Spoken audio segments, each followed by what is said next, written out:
Voilà, je suis parti tout dernier, mais donc j'ai remonté pas mal au tout début. Je me suis dit bon, quitte à être là. Et voilà, j'ai passé toute la course à essayer de récupérer petit à petit de l'effort à fond que j'avais fait dans le premier tour, la première moitié de tour même. Et j'ai aucune idée de combien de personnes j'ai doublé au début. Et après c'est au compte-gouttes à la fin évidemment. Un par-ci, un par-là. On va voir, il fait un peu froid, les gens ne sont pas restés. Je sais pas s'il y aura du monde sur le podium, mais... C'est incroyable, à seulement quelques mois de distance, puisque là, cette première course, je l'ai faite au mois d'avril, là on est fin mai. Et c'est incroyable la naïveté que je perçois dans mes propos, parce que bah, j'ai pris l'expérience, j'ai découvert tout un univers, j'ai découvert tout le monde de la compétition, et plus spécifiquement de la course en cross-country, entre-temps. J'ai donc découvert plein de trucs, notamment le fait que bah, c'est standard, c'est habituel que le premier tour il soit toujours à fond. Si on veut se placer un peu bien. Et donc là, je vous laisse un peu en longueur, en fait, juste le premier tour. Je vais pas montrer trop d'images là de cette première étape, parce que j'avais un souci de réglage sur la caméra qui fait que la stabilisation est pas terrible. L'image est plus belle. Bref, plus belle quoi, au niveau de la couleur et tout, mais la stabilisation est pas terrible, donc voilà. Et puis il y a un souci sur le cardio aussi là. Je vois que le cardio là, il est pas...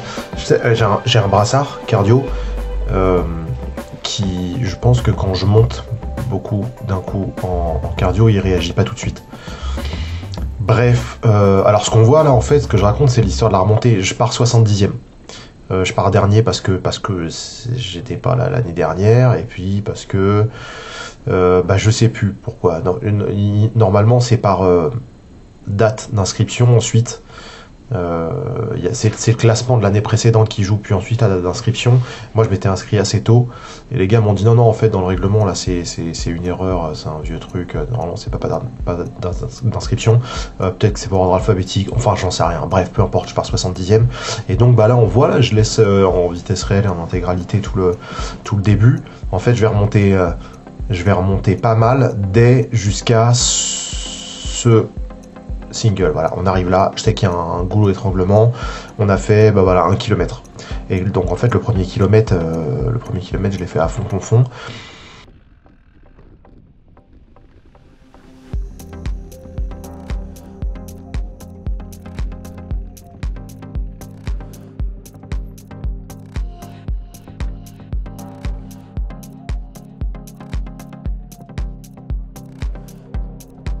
Orsay, première étape, ça part dans des allées un peu roulantes, il y a moyen d'étirer un peu le peloton, puis après cette monotrace où on peut plus doubler avec quelques raidards, quelques bons coups de cul bien raides, et puis voilà, alors là, voilà, une épingle à gauche, là il y a une montée pique bien, il y a déjà des gens, on voit des gens à pied devant, là il y a 30%, il y a plus de 30%. Si vous êtes déjà monté sur un vélo, vous devez vous rendre compte ce que ça fait à 30%. Heureusement que c'est pas long, on est à la limite de ce qu'on peut faire sur un vélo en tout terrain, enfin, je sais pas souvent vu beaucoup plus. Voilà, puis après un peu plus loin, il y a une autre grande montée, et puis après, je vous montre un peu, il y a 2 petits passages techniques qui rendent pas grand chose à l'image, il aura fallu les filmer de l'extérieur. Bon, c'est des passages avec des racines, la descente, c'est un peu technique, mais pas non plus si impressionnant que ça.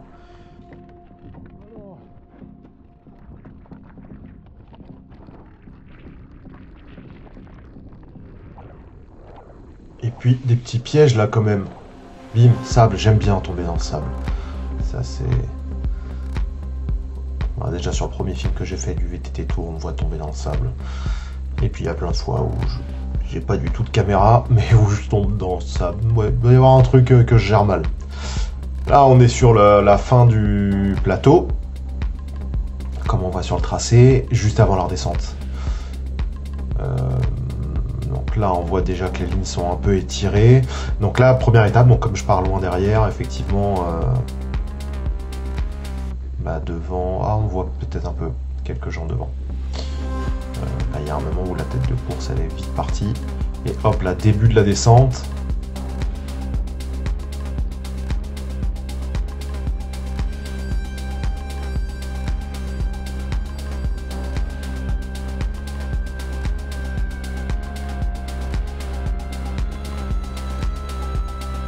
Donc là, première étape qui me permet de placer un jalon. C'était intéressant parce que c'était une course de remontée, comme on dit, hein, parce que comme je pars de loin et que je remonte du monde, donc moralement c'était plutôt valorisant, c'est-à-dire qu'il n'y a pas grand monde qui m'est passé devant. Si, il y a Philippe que j'ai vu pour la première fois, Philippe du club de GIF qui est passé, j'ai réussi à m'accrocher presque jusqu'à la fin. Mais sinon, voilà, c'est une course de remontée qui va me permettre de me placer. Et donc, j'arrive pour la deuxième étape, qui est un beau parcours. J'arrive donc pour cette deuxième étape dans les toutes premières lignes. J'ai une grosse crampe et à un moment je suis tombé. Et genre j'avais mon pied, genre j'arrivais pas à le plier, genre comme ça. Non, à le replier vers l'arrière pour tirer le mollet. Belle crampe. Belle crampe. Aussi je suis tombé dans ça, premier passage dans sable, hyper optimiste, genre je me dis je vais mettre de l'angle et tout. Je vais à la caméra. Dans les passages de gadou de merde là. Passage de gadou, je suis tombé sur les ronces. Bon c'était bien. Bon alors, on vient de faire le tour de repérage avec Manu qui était assez long parce que là le tour il fait 9 km, c'est long pour du XCO. Mais le domaine est super sympa. Donc là c'est la première course où j'ai un classement, une mise en grille sur la ligne de départ qui correspond à un classement, c'est à mon classement d'il y a 2 semaines. Et ce qui me permet là, au lieu de partir avec la plaque 231 que j'avais l'année dernière, là il y a 2 semaines, je pars avec la 204. Donc là je suis quatrième parmi les présents, je suis le 4e de ma catégorie. Et voilà. Donc ce qui veut dire que je vais être plus devant sur la grille. Donc là il n'y aura pas d'excuses, je cherche pas d'excuses, hein, jamais, mais il n'y aura pas les questions de l'aléa, du départ, d'embouteillage ou de pas avec le bon groupe. Là l'enjeu ça va plus être d'être capable de tenir avec le plus rapide, quoi. Donc en gros c'est là qu'on va voir. C'est là qu'on va voir si je suis capable de tenir avec les plus rapides de ma catégorie et puis les plus rapides aussi chez ceux qui sont plus jeunes.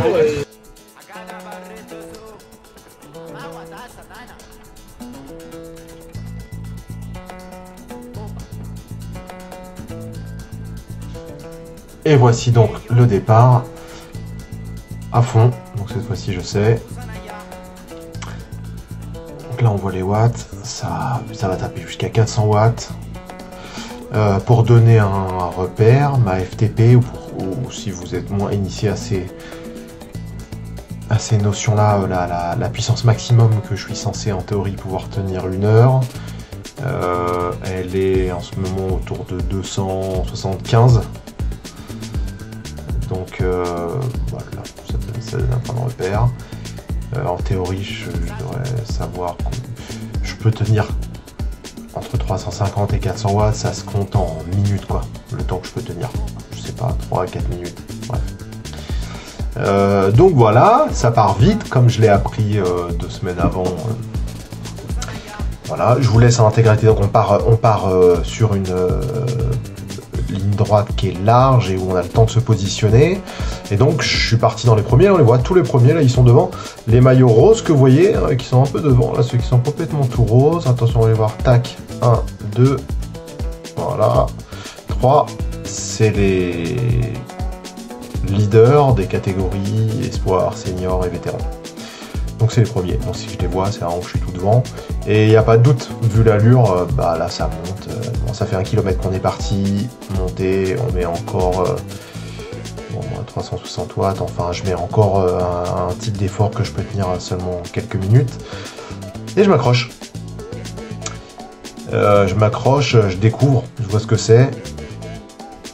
Là ça va encore. Alors en montée, normalement je suis plutôt pas avantagé par rapport aux autres, mais en moyenne disons que je suis plus facilement mis en difficulté sur du plat très roulant où il faut beaucoup de force plutôt qu'en montée où le fait que je sois plutôt léger m'avantage. Donc là, je m'accroche encore. Et alors en fait, je vais pas faire plus de suspense que ça, l'histoire de cette course. Alors là, on voit, si, là, on voit, ça joue des coudes un peu quand même. Il y a un mec qui essaye de me passer. Est-ce que c'est lui? Ouais, je me suis dit non. Ouais, c'est pas, bim, on y va.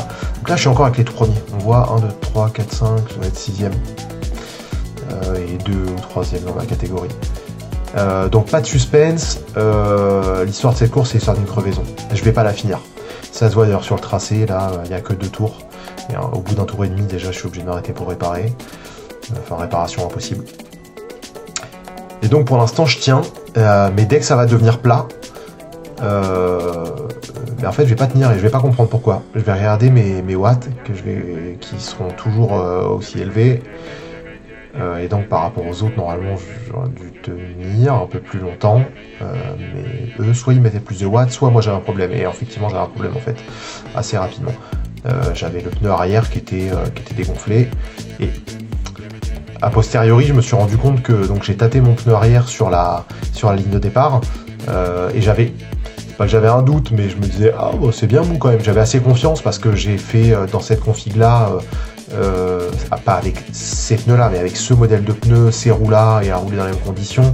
J'ai fait plus de 4500 km avec le vélo, pas une seule crevaison. Donc voilà, vraiment c'est fiable, il n'y a pas de souci, je n'avais pas trop d'inquiétude. Et donc, en fait, je pense que j'étais très sous-gonflé, enfin, en train de perdre de l'air dès le départ. Ajoutons à ça que j'ai découvert à cette occasion-là, après, en remontant un autre pneu et en vérifiant. Ah ouais, drôle. Alors là, voilà, Gaston Lagaffe, allez hop, on parle en décor. Donc je disais, j'ai découvert à ce moment-là aussi que le manomètre de la seule pompe que j'utilisais, que j'utilise toujours, le manomètre surestimait la pression de 1,5 bar, ce qui veut dire que je gonflais déjà pas très fort, je gonflais à 1,5 bar maximum. En fait, ça veut dire que je roulais avec 1 bar dans les pneus. Et là, dans les conditions dans lesquelles on est, sec comme ça, avec pas plus de technique que ça, il n'y a pas besoin de mettre aussi peu de pression, j'ai pas besoin d'autant de grip. Donc en fait, il me manquait même déjà 1,5 bar, même avant de crever, ce qui on perd quand même un peu d'efficacité, quoi. Le pneu s'écrase plus, il y a plus de résistance au roulement. Voilà. Donc là, premier tour, j'ai laissé présent l'intégralité. Le parcours est joli, le parcours est très joli. Il y a une partie un peu moins intéressante qui est une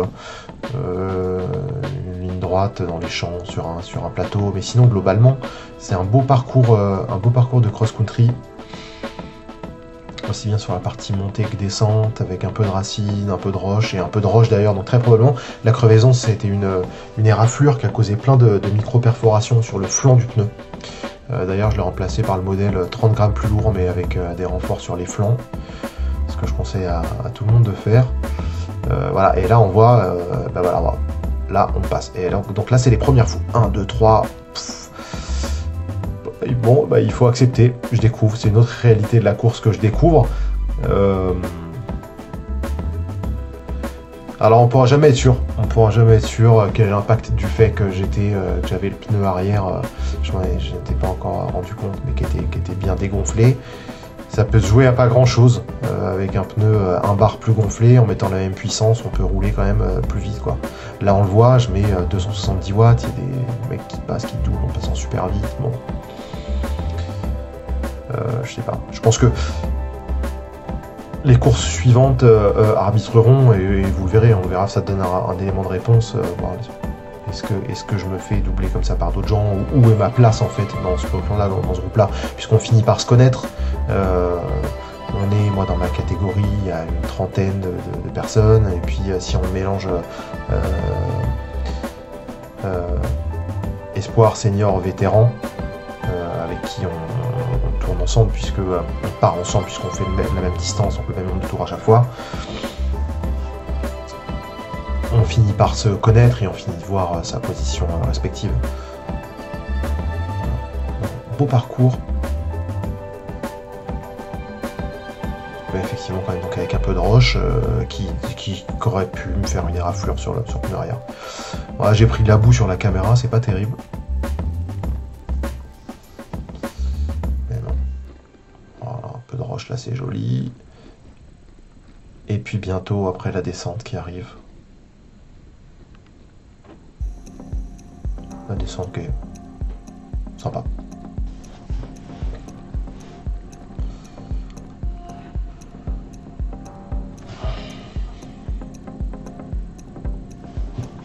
Ah, là il y avait un endroit où on prenait beaucoup de vitesse.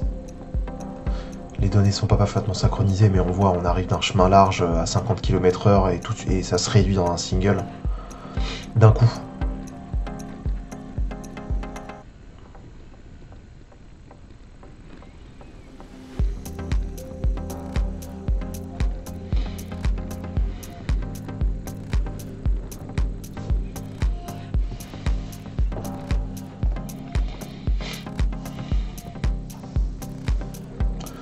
Ouais, donc là, un peu de plat avant la fin du premier tour. Et à nouveau, il y a du monde qui me double. Ah, Philippe. Philippe qui passe, là à gauche, en orange. Et la semaine dernière, il était passé, enfin 2 semaines avant, il était passé comme ça, j'avais pu m'accrocher. Et là, on le voit, hein, puissance, j'étais presque à 260 watts, c'est ma puissance max que je peux tenir 1 heure. Je peux pas mettre plus là. Voilà, donc le premier tour est fini. Je vous ai montré pas mal de belles choses du parcours. Je vais chercher quelques images en plus là sur le deuxième tour pour vous montrer. Je crois que je n'avais pas sélectionné pour le premier tour là ces images là. Puis il y avait là un cycliste devant moi, on voit c'est un peu plus parlant de voir évoluer, de voir en même temps ma vue subjective et puis de voir en même temps à quoi ça donne le chemin qui est parcouru par quelqu'un d'autre.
Donc je sais plus exactement à quel endroit je me suis arrêté.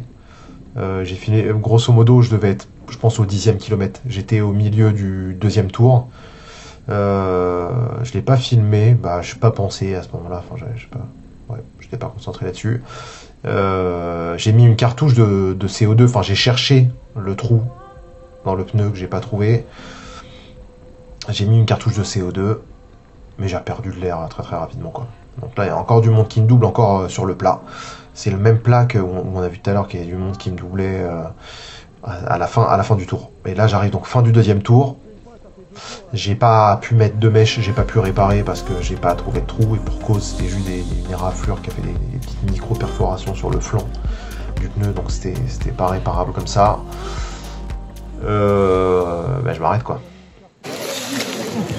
Alors, je suis arrivé, mais j'ai pas fini parce que j'ai crevé. J'ai crevé, voilà.